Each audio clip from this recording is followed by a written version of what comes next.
원포인트 레슨 수열. 이번에 소개할 문제는 수열인데 선생님이 수업 중에 다양한 문제들을 질문을 받았는데 한 문제가 계산이 너무 꼬이길래 선생님이 뭐가 콩깍지가 씌었는지 엉뚱한 식이 나와서 과연 이게 답이 어떻게 나올까 뭐 너무 시간이 지체가 되길래 선생님이 좀 풀어보고 다시 풀어준다고 했던 문제가 하나가 있거든. 이게 어려운 문제는 아닌 것 같은데 선생님도 컨디션 난조일 때가 있으니까 안 풀리는 상황이 있겠지 해서 선생님이 수업이 끝나고 지금 다시 한번 검토를 해봤더니 문제가 그냥 그렇게 어려운 문제는 아닌데 선생님이 뭔가 착각을 했던 거야. 그래서 선생님이 문제를 아예 뒤집어 버렸어. 문제를 새롭게 변형을 해버렸어. 이게 원래 원형은 고쟁이 문제집에 있는 문제야. 스텝 3에 있는 문제인데 뭐 그렇게 대단히 어려운 건 아니지만 하지만 조건이 좀 특이한 상황이어서 선생님이 소개를 할 만한 문제라고 생각을 하고 있었거든. 근데 생각보다 그렇게 좀 어려운 문제는 아니었어.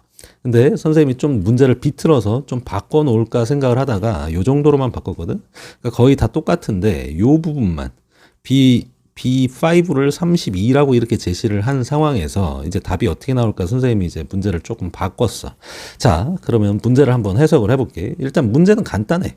등차수열 AN과 등차수열 BN, 등차수열 AN하고 등차수열 BN이 있을 때 AN1과 BN이 이렇게 있는 상황에서 A11의 값을 구하라는 건데 조건은 뭐야? 조건은 A1, B1이 똑같고 A2, B2, A4, B4까지 똑같아. 근데 A1, A1, B3는 서로 다르다.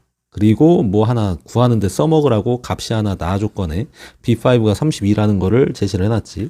사실은 선생님이 문제를 변형을 할 때 이 나 조건을 그냥 빼버릴까 생각을 했었거든. 근데 뺐더니 답이 안 나와. 답이 그냥 문자로만 표현이 되더라고. 그래서 선생님이 이거를 약간 수정을 해서 변형을 해놨어.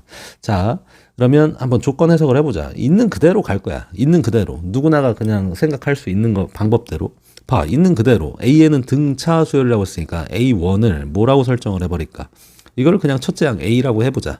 A2는 공차를 D라고 했을 때 A 플러스 D라고 설정을 할 수 있고 A3는 뭐 다르다라고 했으니까 이건 쓰지 않을게.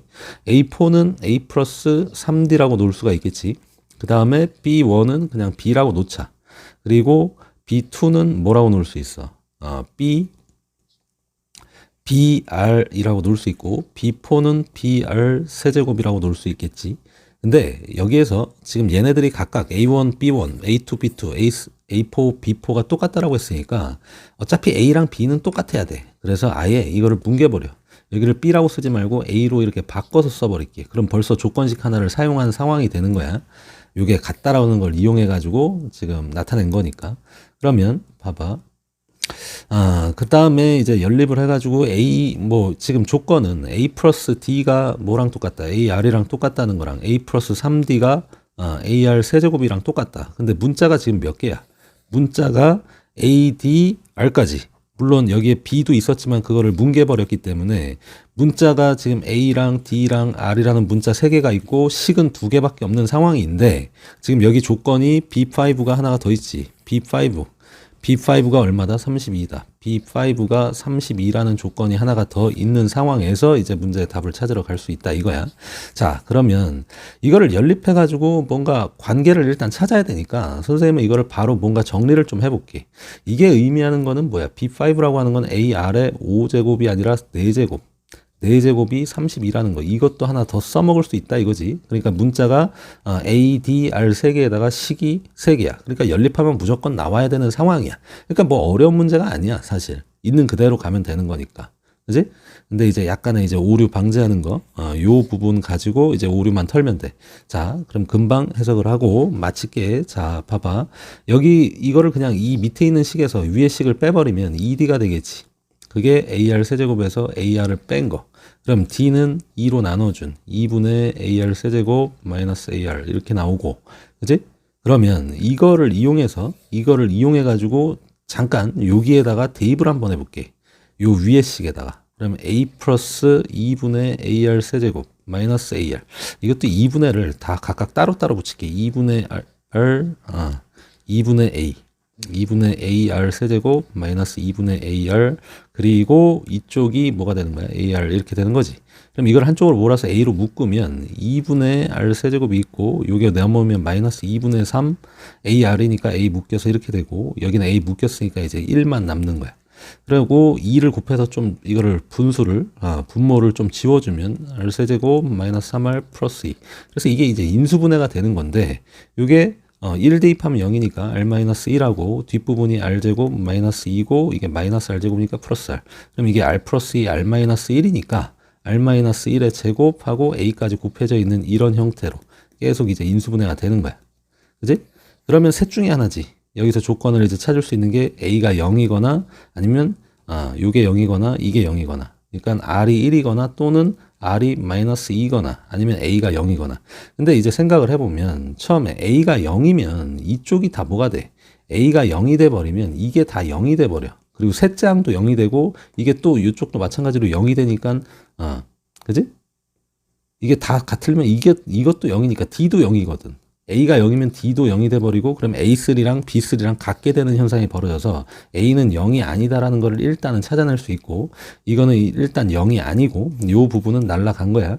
그 다음에 R이 1인 경우 요 경우도 생각을 해보면 이쪽에 공비가 다 1이면 이것도 다 첫째 항하고 똑같게 되지. 이게 첫째 항 A고 그 다음도 A고 그 다음도 A고 그 다음도 A잖아. 그럼 이쪽도 뭐 다 똑같다라고 했으니까 여기도 A고 여기도 A. 그럼 D가 0이니까 A3도 A가 되겠지. 여기 B3도 A가 되는 거고. 그러니까 또 같아지잖아. 그러니까 이것도 또 말이 안 맞아. 그러니까 R이 1인 것도 안 돼. 그러면 남는 거는 R이 뭐? 마이너스 2인 경우. 그럼 이거 가지고 정리를 한번 해볼게. 이거 가지고. 그럼 얘는 R이 마이너스 2다 그러면 마이너스 2A가 되는 거고 이쪽은 마이너스 8A가 아니지. 플러스 8A가 되나? 마이너스 8A가 맞네. 4가 곱해지니까. 마이너스 2가 두 번 더 곱해지니까. 그러면 이 부분하고 요거랑 요게 똑같고 요거랑 요게 똑같은 거잖아. 그러면 뭐가 돼? A 플러스 D가 마이너스 2A니까 3A 플러스 D가 0이야? 이것도 이쪽으로 넘기면 9A 플러스 3D가 0이니까 3A 플러스 D. 이거 하나 나오네. 그럼 아직도 문제가 풀리질 않았지. 그지? 아직도 풀리지 않았어. 근데 여기에 조건 아까 R 값이 마이너스 2가 나왔으니까 16A가 32라는 걸 통해서 A가 얼마? 2라는 게 나오게 되지. 그래서 D는 마이너스 6. A는 마이너스 2고 A는 마이너스 2고 D는 마이너스 6. 아니다. A가 2고 D가 마이너스 6. 해서 문제에서 요구하는 이제 답을 구할 수 있게 되는 거야. 그러니까 이게 완전히 연립방정식 문제인데 여기 안 되는 조건으로 이제 경우를 좀 좁혀 들어가는 그런 문제가 돼버리는 거야. 수열을 가장한 사실은 실상은 연립방정식이지. 근데 이 조건 해석하는데 조금 어색함이 있는 친구들이 많이 있을 거야. 물론 수원을 이제 막 처음 공부해가지고 수열까지 보고 있는 친구들은 이런 문제가 좀 낯설게 많이 느껴질 거고 이제 수원을 이제 한 2번 이상 이제 고3 이제 올라가는 김에 다시 복습하고 있는 친구들한테는 이 정도 문제 어차피 돌리다 보면 풀린다라는 자신감을 가지고 있는 친구들도 많이 있을 거고. 근데 이제 요 정도 문제에 부담감을 좀 느끼는 친구들이 있을 것 같아서 선생님이 소개를 한번 해봤고, 물론 직접적인 이유는 선생님이 삽질을 좀 한 문제라 선생님이 소개를 하고 싶어서 소개를 한 거야. 근데 뭐 대단한 문제는 아니었고 좀 뭔가 내용이 더 재밌는 게 있었으면 좋았는데 요게 없으면 안 돼. 사실은 이거 얘가 32건, 16이건 아니면 12건 실제 문제에서는 이게 뭐가 나와 있었냐면 B3가 10이라는 게 조건이 나와 있었거든.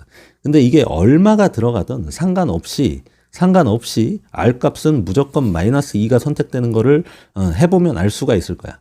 이게 하나 조건이 주어진 것과 상관없이. 그러니까 이 조건은 얘 B3든 B5는 얼마가 주어지든 간에 이거는 뭘 구하라는 거냐면 A 값과 D를 구하라는 얘기야. 이게 없으면 A, D의 관계식만 하나만 요것만 틱 튀어나오지 이 부분만 나와버리지 실질적인 답이 나오질 않는단 말이야.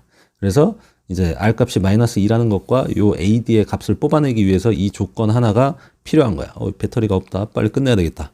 자, 10분, 아직 10분이 안 되는데 답만 그럼 마무리를 하고 끝을 내볼게. 답은 뭐가 돼? 이게 문제에서 A11을 구하라고 했으니까 A11은 A 플러스 10D지.